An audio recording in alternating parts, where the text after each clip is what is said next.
Пазете се да не се качите на планината, нито да се допирате до подножието й. Всеки, който се допре до планината, ще бъде предаден на смърт.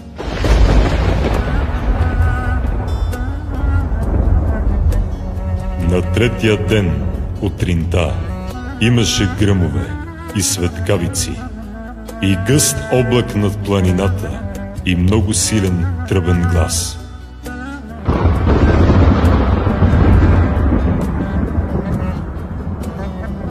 И целият народ, който беше встана, затрепери. И изведе Мойсей народа от стана да посрещне Господа, и се спряха при полите на планината. А планината Синай беше цяла в дим, защото Господ бе слязал върху нея в огън и се издигаше от нея дим като дим от пещ, и цялата планина силно се тресеше. И тръбният глас ставаше все по-силен и по-силен. Мойсей говореше и Бог му отговаряше с глас. И слезе Господ на Синай планина, навръх планината, и повика Господ Мойсея навръх планината, и Мойсей се качи.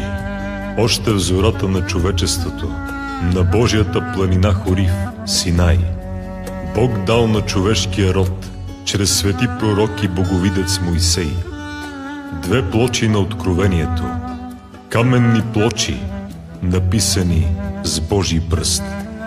Тези плочи съдържали 10 заповеди за праведен живот.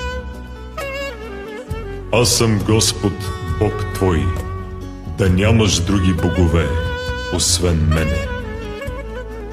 Не си прави кумир на никакво изображение, но онова, що е горе на небето, що е долу на земята и що е във водата под земята, не им се кланяй и не им служи. Не изговаряй на празно името на Господа твоя Бог. Помни съботния ден, за да го светиш. 6 дена работи и върши всичките си работи, а 7-ият ден е събота на Господа твоя Бог. Почитай баща си и майка си, за да ти бъде добре и за да живееш дълго на земята. Не убивай, не прелюбодействай, не кради, не лъжесвидетелствай против ближния си. Не пожелавай жената на ближния си, нито дома му, нито нивата му, нито роба му, ни рубинята му, нито вола му, ни осела му, нито никакъв негов добитък, нищо, което е на ближния ти.